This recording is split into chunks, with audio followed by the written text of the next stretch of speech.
Hello there, interwebs. I am the Bechtloff, and this is, of course, my podcast. Been a busy day for me today. Been running a shit ton of errands. And this is the last thing I gotta do today. And then I can play some GameCube. Just got me a new GameCube. Well, not new. There's no such thing as a new GameCube, but new to me. Got a couple of games. I actually had a couple of GameCube games. I had Sonic Gems Collection and a Legend of Zelda collection that had Ocarina of Time, Majora's Mask, and then Zelda 1 and 2 from the NES. Used to play them on my Wii, but the Wii broke. Got a Wii U to replace it. Wii U isn't backwards compatible to GameCube, so had nothing to play those on. Finally broke down, got a GameCube. Was going to get an N64 maybe, but it's a touch more expensive. The games are a lot more expensive on average. But yeah, this is the last thing I have to do today. Last thing on the old to-do list today, and then I can play me some GameCube. So, looking forward to that. But enough of that. You don't give a damn about what I'm gonna do. Let's talk some Gamergate. Gamergate has had a good couple weeks, and it may have an even better couple weeks ahead of it. The SJW faggots have completely picked on Total Biscuit the last few weeks. Total Biscuit has tried to be neutral throughout this whole thing, and they're having none of that. They can't stand the neutrals, which, by the way, kind of proves what vile people they are. I mean, look, I get annoyed at some of the people that are neutral on this. Because a lot of times I kind of look at them like it's just cowardice. You just don't want to take a stand. You know, what is the neutrality between ethics and non-ethics? I mean, Gamergate wants accountability and meritocracy and objectivity. The opposition, as much as they want to claim, oh, we're attacking the racists and the misogynists, and no, the entire opposition is either useful idiots, or they actually stand for bias, cronyism, and corruption.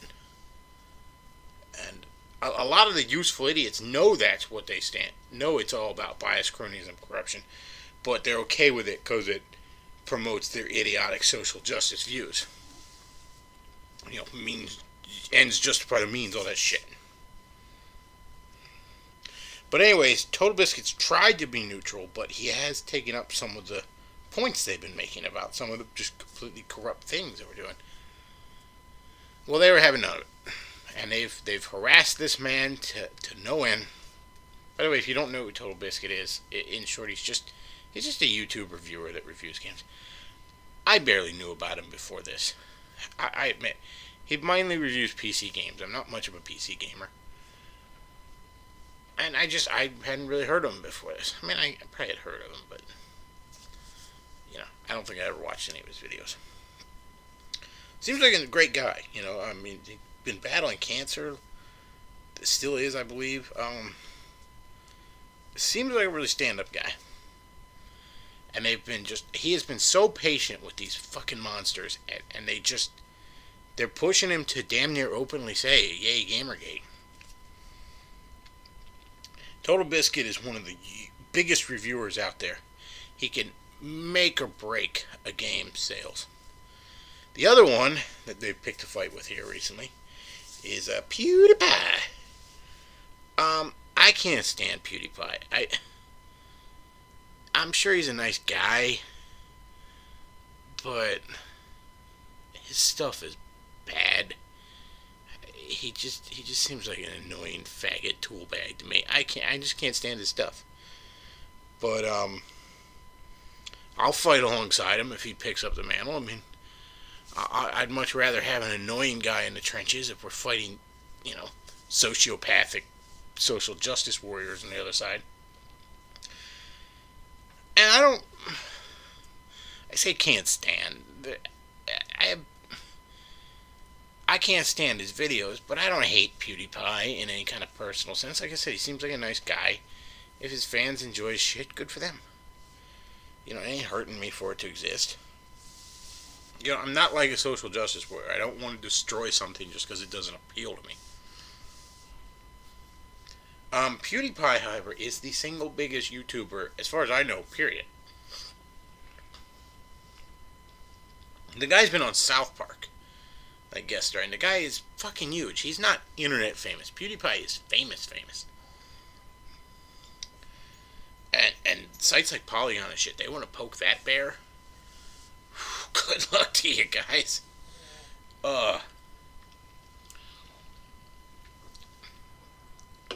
These social justice warriors are fucking stupid. They're insane, is what they are.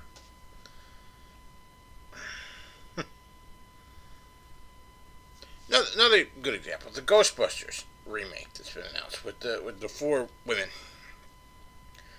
Now, I did a little video on this before, but not... For some reason, a lot of you that listen to this podcast don't listen to my videos and my short little videos, and vice versa.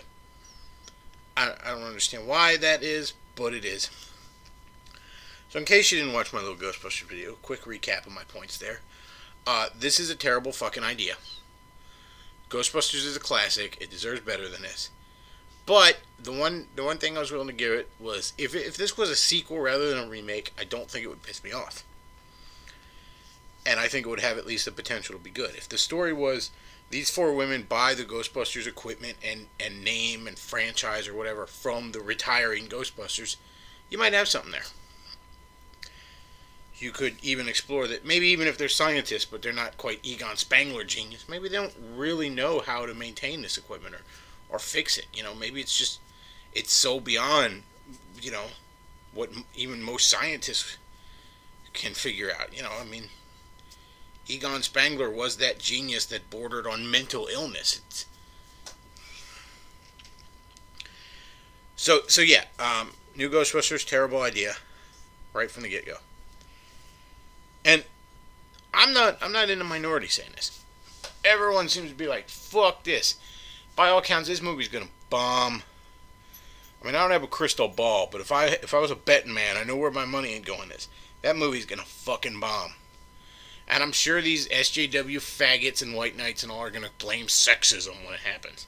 But no, it's just a bad idea. But feminists and social justice warriors out there, they sense that it's going to fail. They see it. They see everybody like, this is stupid. They see the memes passing around. They see everyone like, how dare they? And, you know, they've got articles like, these are just a bunch of man babies mad that we're going to take away their toys. Derp. And as I'm reading these bullshit posts and articles and all of these feminists, something occurred to me. You know, one of the most annoying things social justice warriors can do, and it's actually been an effective tactic, particularly in geek media, for a long time. They hide behind a block button, not just because they're cowards, although they are. Not just because they can't stand to hear dissenting opinion, because their whole philosophy is a house of cards easily knocked down, although that is also true. But no, it's the tactic of any cult. They shun you. They shun you in an attempt to shame you, an attempt to make you feel bad, an attempt to make you feel isolated. So you're not part of the cool kids club. You don't get to look at our Twitter feeds. You don't get to comment on the geek media sites anymore. You're the outsider, even though your opinion is probably the majority on things such as the new Ghostbuster remake being a terrible idea, or the new the Muslim Miss Marvel fucking sucks. You know, you're probably the majority on that shit. But they don't want you to know that. But another frustrating thing about that is you feel like you've been silenced, like your voice isn't heard.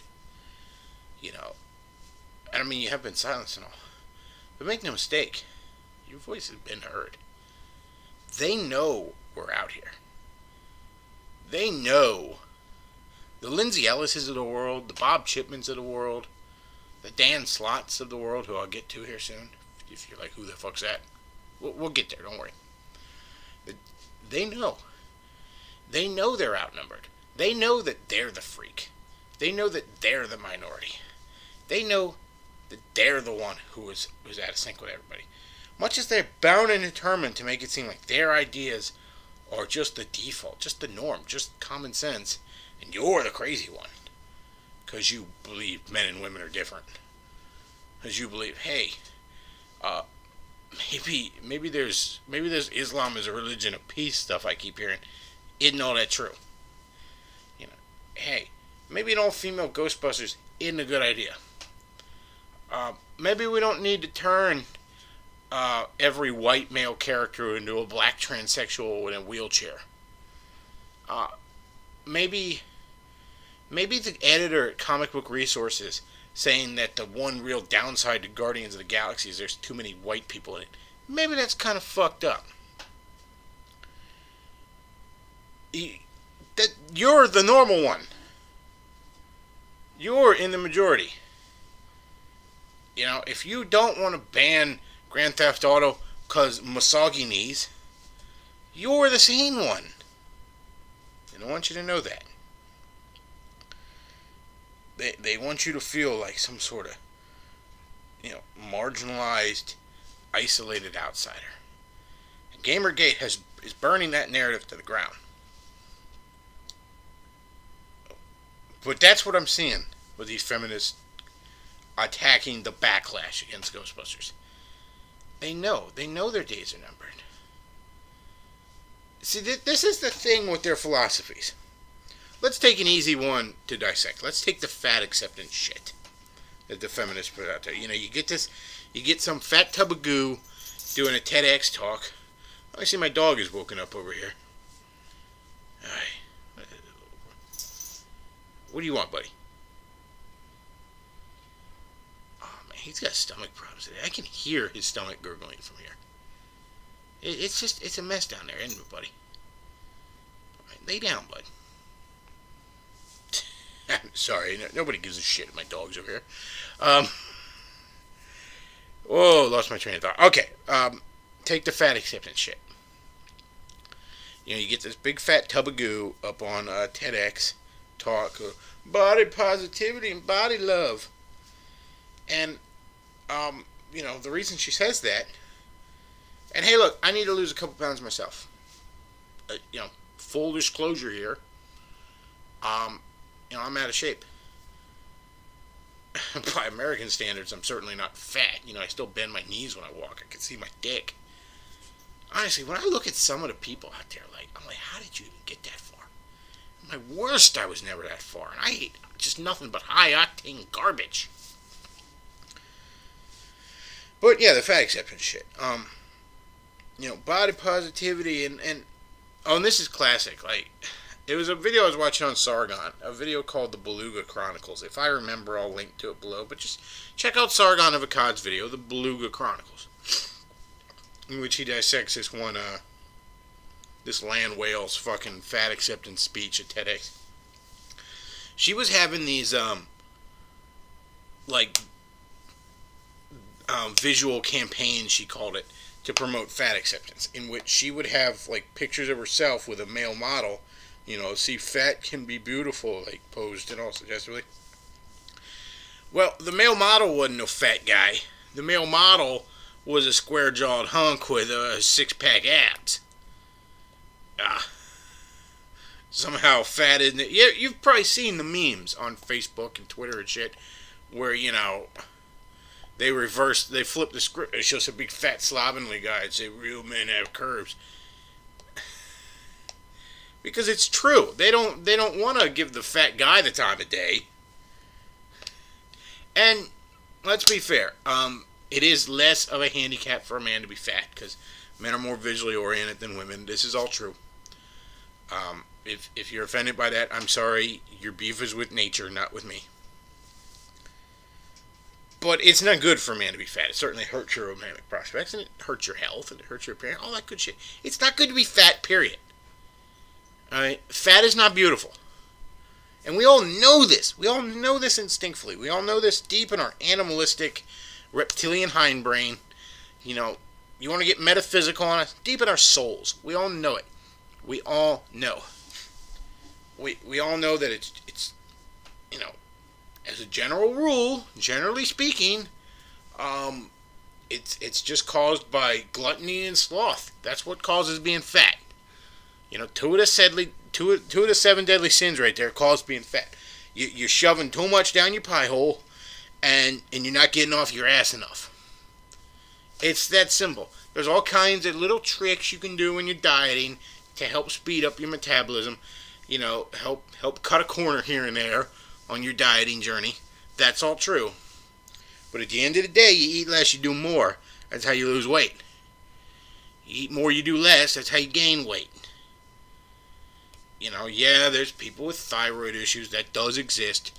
But that's actually very rare.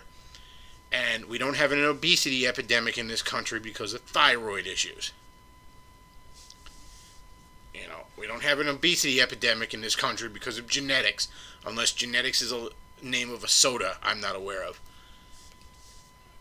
We're fat because we don't do enough and we shove too much crap down our pie holes. It's that simple. And, you want to lose weight, you got to put the effort in. But that's hard. That's hard, isn't it? So how about instead of doing the hard work of losing weight, how about we sell a bunch of bullshit about fat acceptance, and we tell everybody that no, fat is actually really pretty, and if you disagree, which everyone really does deep down inside, but if you're not willing to clap your hands and believe to make Tinkerbell come back to life here, we're gonna shun you. We're gonna throw you. We're gonna put you to the wolves. Again, hide behind the block button. Tactic of every cult is to shun you.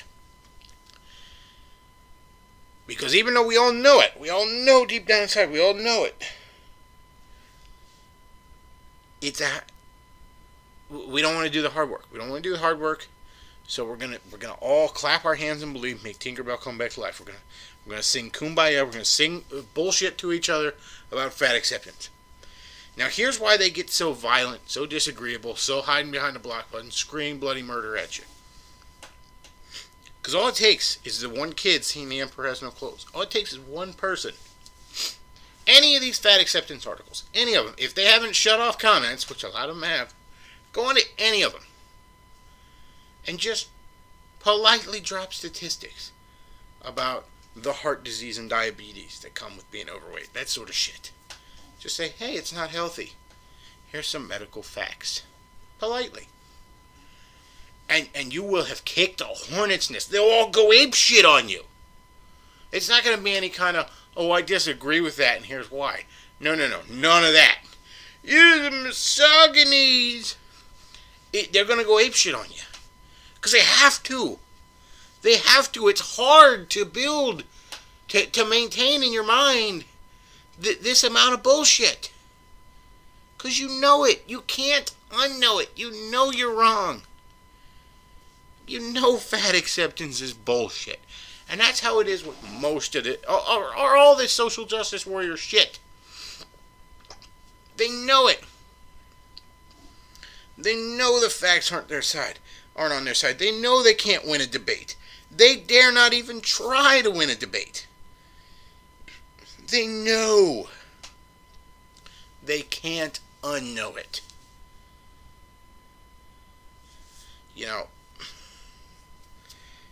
And that's why they act that way towards you. Now, I said a few minutes earlier, who the fuck is Dan Slott? A lot of you probably asking. So let's get into that. Actually, you know what? Let's go off on a little side mission here. I've been collecting comics steadily since I was 12. Been reading comics a little bit before that, but since about the age of 12, I started buying them regularly. Since about the age of I'd say 16, 17 maybe. It was pretty much every fucking week I'd buy some comics. Till basically now. So you can imagine I acquired quite a few. 40 short boxes at my height and a half a dozen long boxes. It was unreal. Storing it was an issue.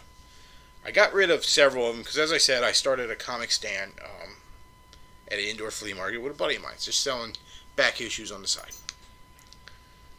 And I brought some of it up there to help start stock. Well, the other day, I reached a point where I was just done with it. I was like, I'm so sick of it. Comics have left me behind, and there's been a lot of factors over the years leading me to this. Years ago, there was the One More Day thing with Spider-Man. That was the first time when I was just not happy with where things were going in mainstream comics. But it wasn't a huge deal. It's just, I didn't read Spider-Man for a while after that. Then there was the DC reboot, which I've said numerous times on this podcast why that is a complete disaster, creatively speaking. And I imagine very soon, financially speaking. The speculator bubble on it's going to pop soon. It's already deflating a bit. And then Marvel has announced they're going to do a reboot of some sort.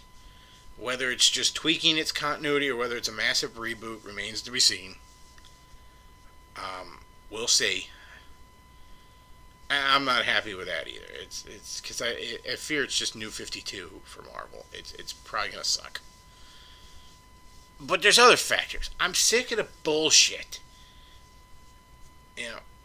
I'm sick of all the social justice warrior bullshit getting pushed into comics.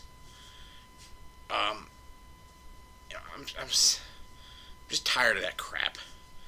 I'm tired of the creative bankruptcy, which is sort of tied to it. Nobody can write a married couple because they can't just rehash shit. Like, nobody can write a married Spider-Man. And you know why? Even though there should be a lot of drama in that, it's the cop wife drama. Mary Jane doesn't know Spider-Man's going to come home. He could be killed by fucking... he could be killed by the Vulture. He could be stepped on by Galactus out there. Hell, maybe a mugger would get a lucky shot. She don't know. That's drama. That's great drama. But no, we're going to rehash the same story from the 70s over and over again about Spider-Man stood up his date because Doc Ock, attacked for the 87th time. So, there's this creative bankruptcy in it, and it's not that there's bad comics, it's not that there's no good comics out there, but very few great ones anymore. Certainly at Marvel and DC. I haven't been really excited. Even like Spider-Verse, which I was kind of excited about it. I was only excited about it because of the premise. The premise of Spider-Verse is, there's this threat going from parallel universe to parallel universe, and it's killing every Spider-Man it can find, every Spider-Man, woman, whatever it can find in that universe.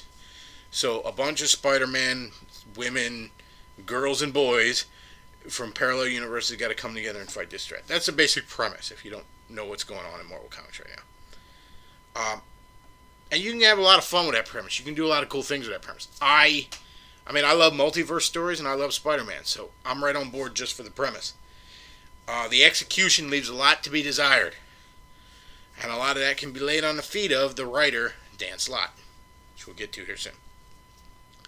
But anyways, I just finally reached a breaking point. I was like, you know what, I'm just tired of it. I'm just tired of the bullshit. I'm just getting rid of all my comics.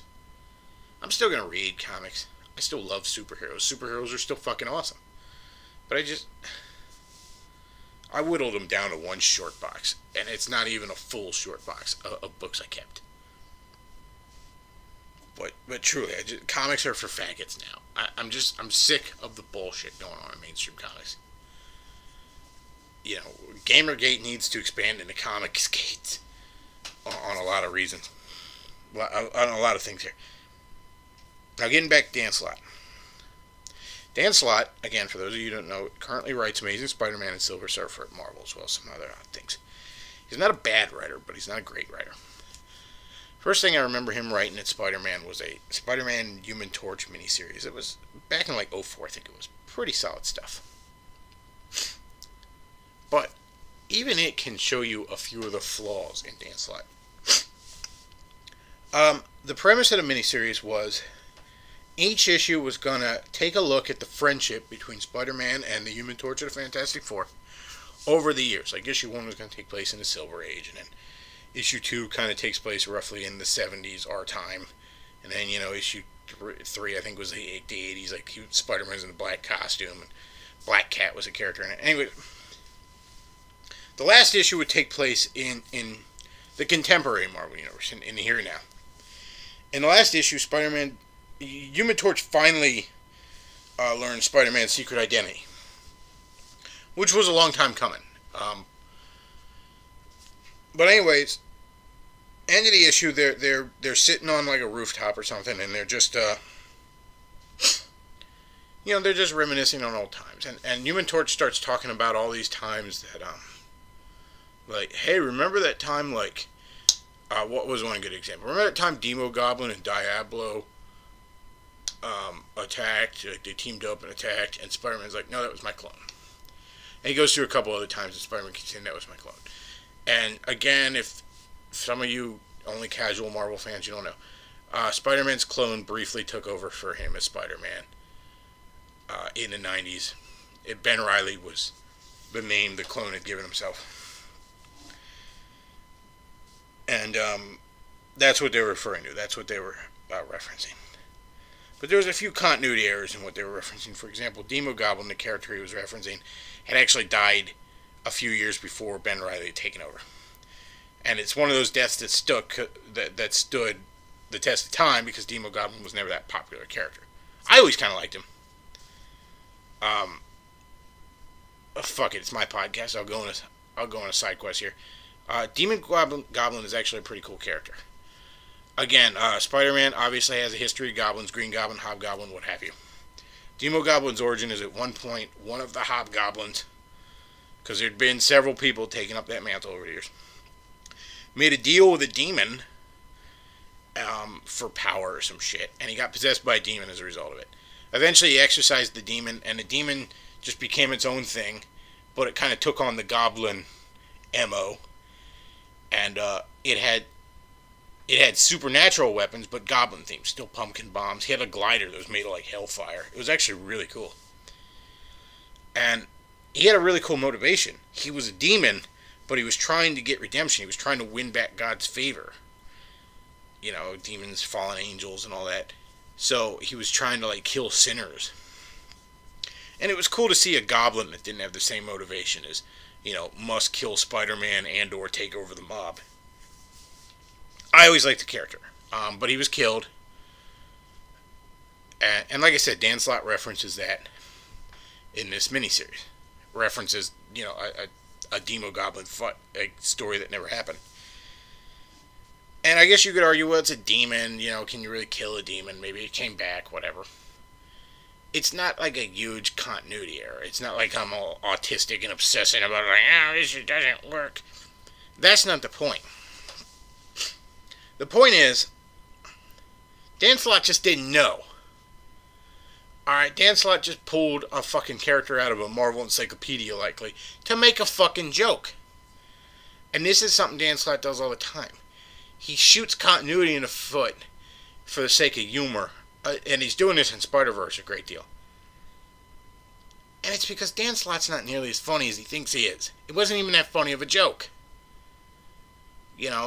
Anybody who was familiar with the character was like, wait, the character was dead before that. Over not even a funny joke. But again, Dan Slott's not a bad writer. The Superior Spider-Man stuff he did recently was pretty solid. But he's certainly not a good one. He probably doesn't really deserve to be on Marvel's on Amazing Spider-Man. I guess Avengers are more popular now, but really, historically, Spider-Man has been Marvel's flagship character. He probably doesn't deserve the complete reigns of Spider-Man. But the other thing that annoys me about Dan Slott is pretty much every time this fucking douchebag, every time he opens his fat, ignorant mouth, he shows why we need Comicsgate as well. Dan Slott is a huge anti-Gamergate guy. Can't fucking stand it, cause misogynies. And Dan Slott was using the Gamergate block list too on Twitter. Fucking faggot. And he's all like, don't come to me defending Gamergate. And it's all the same bullshit. It's a hate mob. All the same bullshit that just has no basis in reality. None. There's no fucking basis for this shit. And the reason you gotta hide behind a block button is because a million people, probably politely, although there were some people that were probably like, fuck you, asshole, but most of them were probably politely saying, hey, it's not actually like that. You misunderstand it. And, typical liberal sticks fingers in his ears, la la la la la. Well, it's also fucking unprofessional to be blocklisting whole sections of your fucking fans. Is this Marvel? Is this really how you want to be represented? What a fucking petty ideologue. Let's some of the tweets here. I'm using Autoblock to deal with shutting off Gamergate tweets. I wanted the drama over. Fuck you. You fucking loser. God, it's fat neckbeard piece of shit. And when I knew that Dan Slott was worthless? When I got the inklings that he was worthless as a man? The Superior Spider-Man story. Again, some of you are probably not huge into comics, not to bore you too much, but the basic story was Doc Ock got his mind into Peter Parker's body, and the Spider-Man's body took it over. Thought he had erased Peter Parker, but Peter Parker was still kind of alive in the back of the mind and took over eventually. But Doc Ock was going to prove he's the better person than Spider-Man. He's going to be the better hero. And he tried to be a hero, but there was some interesting elements, redemption throughout the whole thing. It was kind of cool. It was some good stuff. But when he first did that, and it seemed like Peter was dead and gone, because it seemed like Peter got put in Doc Ock's body, and then Doc Ock's body died. But really, Peter had managed to get himself back into Doc Ock, into his own mind, just in the back of it. But when it seemed like that all happened, Dan Slott was complaining, and it was a big spiel. This was like 2 years ago now, I guess.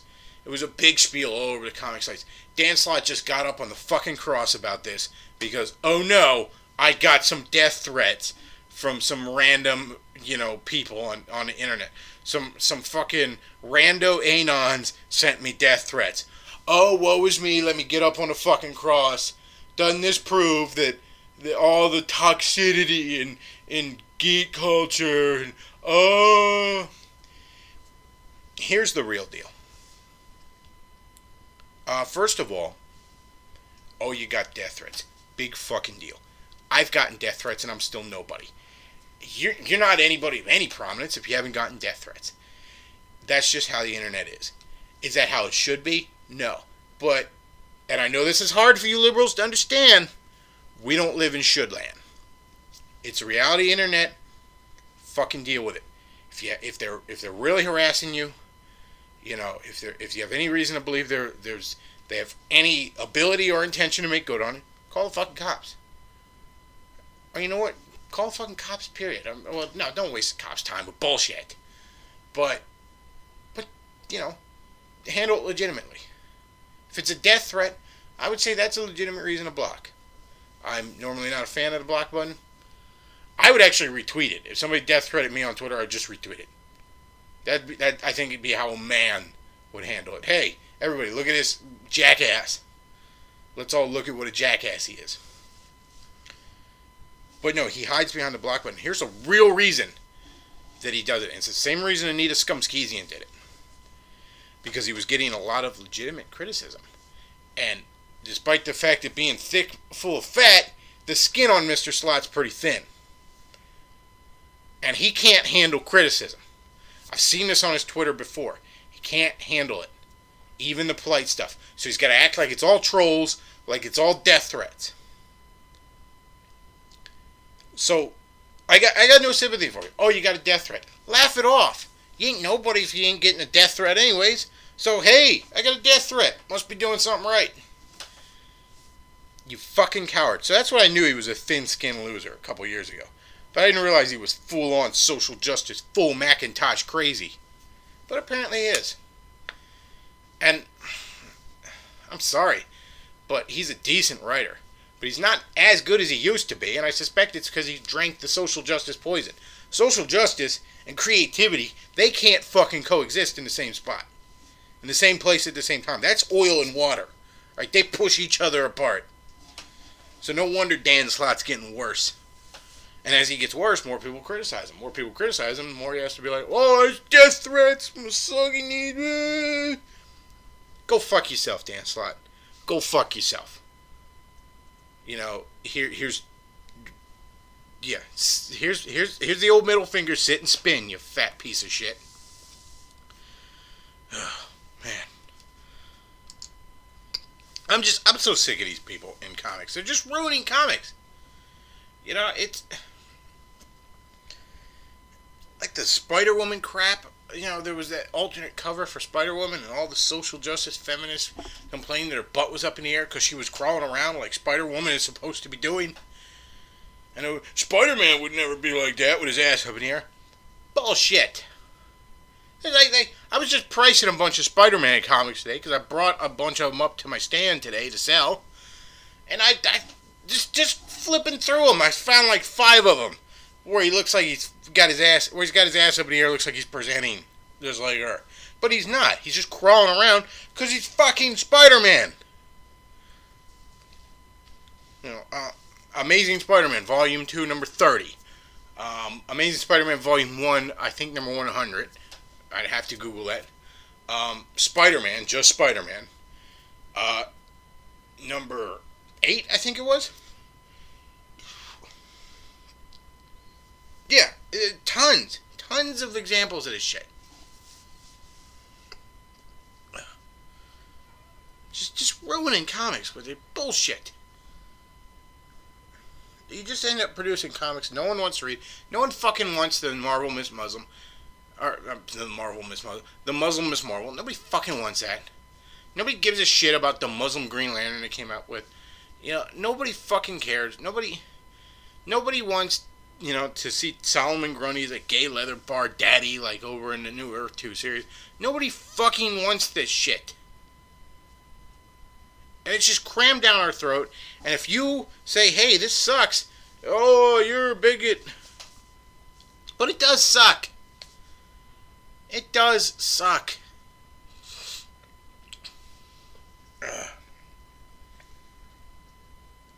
Yeah, there needs to be a comic gate. We need to clean house in it. The creative bankruptcy needs to be addressed. And frankly, I think if we get the social justice warriors out of there, we'd be able to address it. As I said, you know, I'm done with Dan Slott's writing anymore. I'm just done with it. He's not good enough to make up for the fact that I'm giving money to someone who spits in my face. I'm done with him. I'll finish this Spider-Verse story because I'm halfway through slogging through it. I mean, it's got its moments, but it's just, I mean, there's cool things you can do with the premise. Imagine, you know, Spider-Man from all these different universes. Like, there was this one line where they're having this big fight against the main villain, you know, and these 2 Spider-Men, they're sitting behind, you know, they've taken cover because they're reloading their web shooters, and they're just talking, they're just chatting about, like, the differences in their worlds, you know, like, where you come from, is this like this, blah, blah, blah. And they're just talking about all the different universe Spider-Man they encounter, and there was this one throwaway line in there, it was like, yeah, the one Spider-Man unmasked, and I swear he looked just like the guy from Seabiscuit. See, that's cool. I like that. It's fun. You have fun with the concept. It's a great concept. It should have had a better writer, though. Hell, JMS probably would have done a lot better with it. In fact, this storyline is kind of butt-fucking JMS's, the villain he introduced, Morlun, but that's getting into a whole different thing. I'm probably gonna, some of you ain't that big a comic fan, I don't want to lose you too much on that. But Dan Slott is just, you swallow this poison. It just poisons your mind. Social justice is a hell of a drug. Oh, I think I'm getting a bit of a cold. But, oh man. And then, you know, Dan Slott kind of reminds me of Movie Bob. He really does. Like, Movie Bob's another good example of somebody reasonably talented, could be doing a lot of good stuff, but social justice is a hell of a drug. It just encourages the loserdom in you. You know, it's not about, hey, go work out, it's about fat acceptance. So yeah, it just, you turn into a loser. You revel in the loserdom.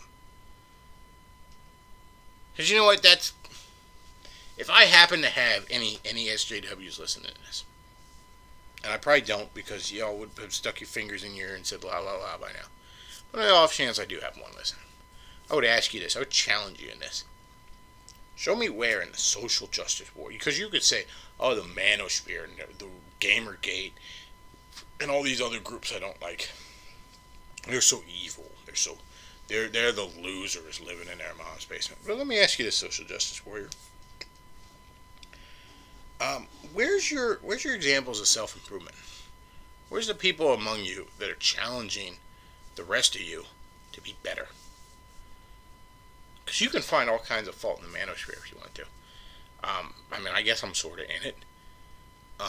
But yeah, there's a lot of people that just, Aaron Clary pointed this out at one point, just use MGTOW as an excuse to not do any better. There's a lot of people who use the manosphere as just an excuse to bitch about women. Okay. But there's also a lot of people in the manosphere who use it, who use it to encourage you to be better. Go try and get that promotion at work. Go pursue the things that make you happy, and ignore the things that don't. Go get what you want out of life. Go lose some weight. Go hit the gym. Go ask that cute girl out. I know it's scary to ask her out. I know she's probably gonna tell you to fuck off. That's fine. Go ask the next one out. There's plenty more where that came from. At least you did it. At least you asked her. That's what That's what I see over here. I see, I got to know some of them guys from the manosphere. Went out to Vegas to meet them, and I ended up climbing a mountain. Now, I ain't in no climbing shape. Again, I'm better than I was. But I ain't no climbing shape. But I did it. Because I was challenged to. And it's rewarding as hell to be around people that challenge you. Where is that on the social justice warrior side? Ask yourself that. Is it really that nice being a fat ass? Yeah, is it really that nice blaming all your fucking problems on the white man? Ask yourself that. Is it really that cool being a fucking single mom? Is it really that cool being a fucking whore? Is the slut walk really, really, really making you happy? Because y'all social justice warriors, y'all don't seem happy. Sure as hell don't seem happy to me. You seem just miserable as all hell. Bob Chipman, if you happen to listen to this, and I suspect there's a good chance you might, I suspect he listens to a lot more of his enemies than he would ever let on. I know you listen to Jordan Owen. If you should happen to listen to this, you really happy with this? You really happy being a fat loser? Yeah, right. Have you ever gotten any pussy? I hate to throw that out there. I hate to, say, oh, he's a dateless loser, virgin, and all, because that gets thrown around on both sides. And certainly the end all be all of existence is not whether or not you can get your dick wet. But really, have you ever had that? Ever really been in love with a worthwhile woman? Ever really had the attention of a worthwhile woman? But are you really happy this way? And not just Bob Chipman, but the Bob Chipmans. Dan Slott, are you really happy that way? Why don't you just try and take a little constructive criticism? You're a good writer. You could be a great writer. But you don't want to be a great writer. That's hard. You don't want to lose weight. That's hard. You don't want to ask that cute girl out. That's hard. You don't want to produce a real fucking video game, Zoquin. That's hard. You can't do it. So, fart out some garbage, and if people don't like it, misogynies. But are you really happy that way? Because I don't think you are. I think, just as I talked about with the fat acceptance thing, deep down inside you know it. I think on two levels, on metaphysical level, deep down in your soul, you know you're not what you should be. You know you're not what you could be. And deep down in that animalistic hindbrain, that reptilian hindbrain, you know you're a loser. You know it. You know it, don't you? You can't unknow it. That's all I got this week. Thanks for listening, folks. Bechtloff out.